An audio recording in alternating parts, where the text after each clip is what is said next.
Hi guys, this is Taylor and I am attempting to film my first video since 2020. I am alive and reasonably well, all things considered. A lot has changed since 2020, obviously. A big one for me has been that I have just graduated with my bachelor's degree, so I suddenly have a lot more free time on my hands, and I am going to try my hand at making videos again. I can't make any promises right now. As you can tell, this is like a struggle bus situation with the lighting. There's a lot of library stuff that I've been dying to tell you guys about. Yes, I'm still at the library. I've been at the same library for over 11 years now. But before I can make any videos about that, I figured I would try and kind of dip my toe into the water and tell you about some of my favorite things that I read in 2025. Normally I think I would do a top 10, but I think I'm feeling very rusty and very new right now, so I think I'm gonna do 5 and an honorable mention, and these books are all over the place. I'm just gonna warn you right now. My honorable mention is a book called Cha nos Azores, Uma tarde na Guiana, which is Tea in the Azores, an afternoon at Guiana.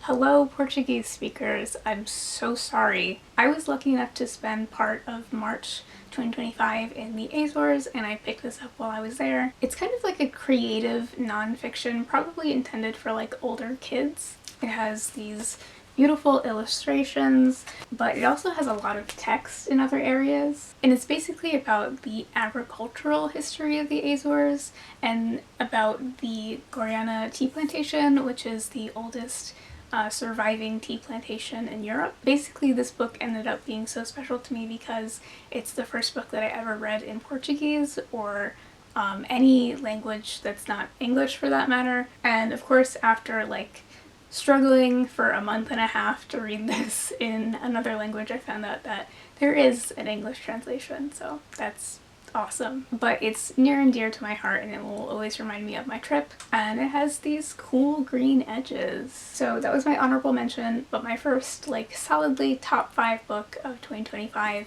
is A Scatter of Light by Malinda Lo. This is actually YA, and it's a kind of companion novel to Last Night at the Telegraph Club, which I also loved. It does not pick up where Telegraph Club ends though. It's very much like its own thing. But this is about our main character Arya, who finds herself in the summer between high school and college. She is in trouble because her parents found some risque photos of her on Tumblr, and so they send her to live with her grandmother in California for the summer. And this is like less of a punishment and more of like a change of scenery, a kind of reset. Arya's grandmother is really cool. She's an artist and a photographer, and they get to really bond with each other and get to know each other better. And Arya's grandmother's gardener happens to be a very cute, interesting young woman, and at the center of this is probably this queer self-discovery, like will they, won't they type romance. And what I really enjoyed about this is that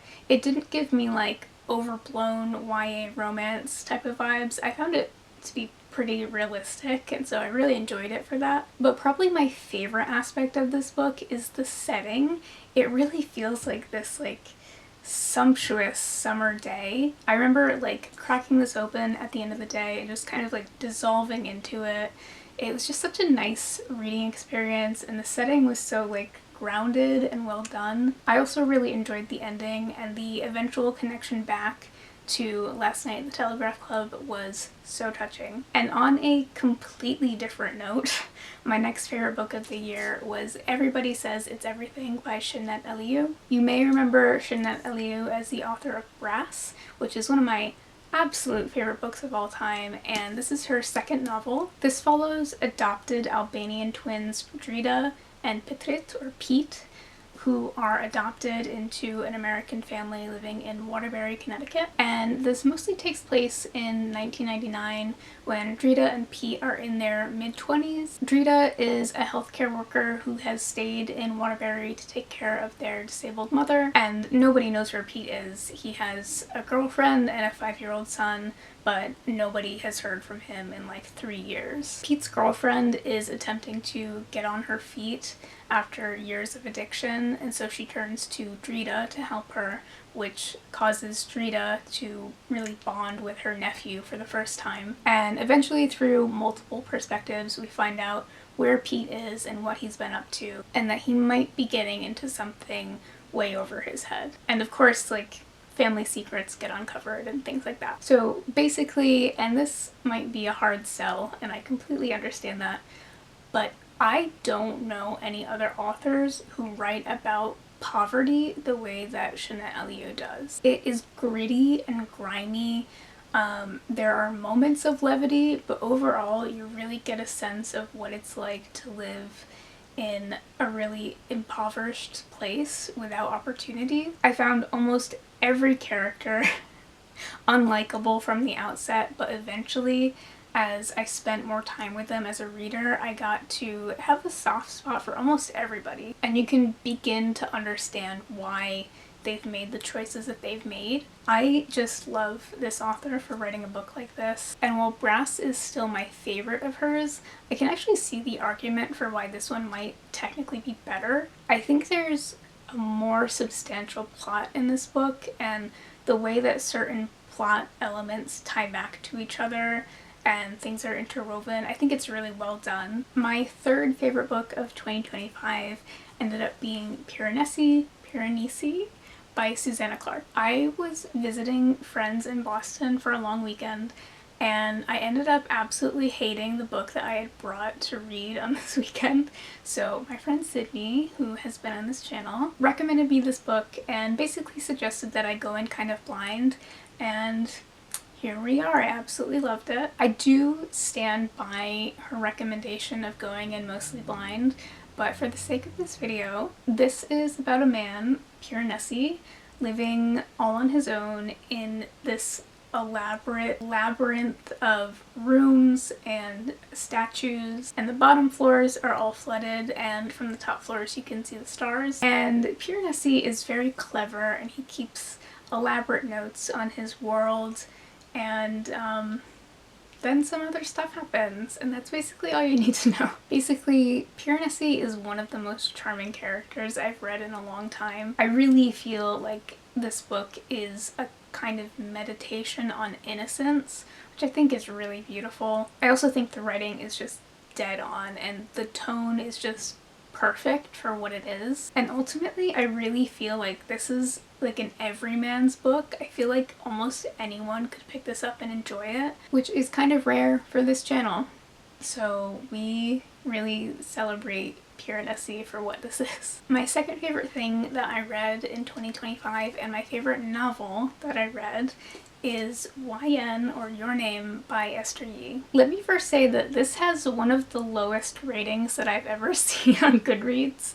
I think it currently has a 2.91, so be aware of that. Very divisive. But I was, and I am, obsessed with this book. It's one of my favorite novels that I've read in a long time. So this is about a woman living or studying in Germany. Her friend ends up with an extra ticket to a K-pop show that happens to be in town, and even though the main character has no real interest in going, she goes with her friend. The concert starts, and our main character feels this, immediate cosmic connection to one of the members of the group named Moon. She believes that they are deeply in love, and she goes home and she writes self-insert fanfiction about their life together. And when Moon suddenly retires, all hell breaks loose, and she goes on a quest to find him. I'd say that the main thing that you need to know about this book is that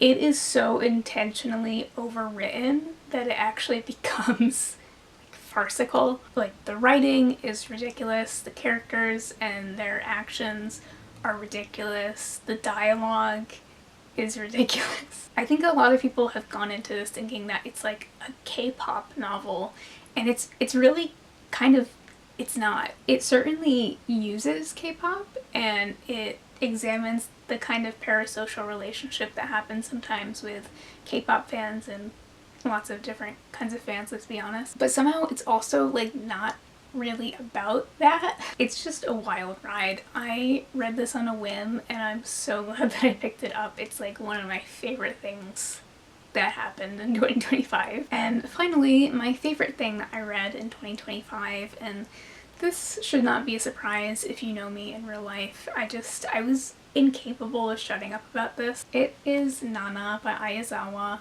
I just like heavily slept on this for like the longest time, and then I had my like Nana awakening this past summer. If you don't know, this is an as yet uncompleted manga that was originally published starting in 1999 and was last updated in 2009. It is about two young women, both named Nana, and they are basically polar opposites. One Nana is bubbly and extroverted, and she is suffering from a string of romantic failures, and the other Nana is cool and kind of mysterious, and she is aspiring to make it as a punk musician. But they both end up moving to Tokyo at the same time, and they just decide to become roommates, and despite their vastly different personalities, they eventually kind of become each other's ride or die. I just had like no idea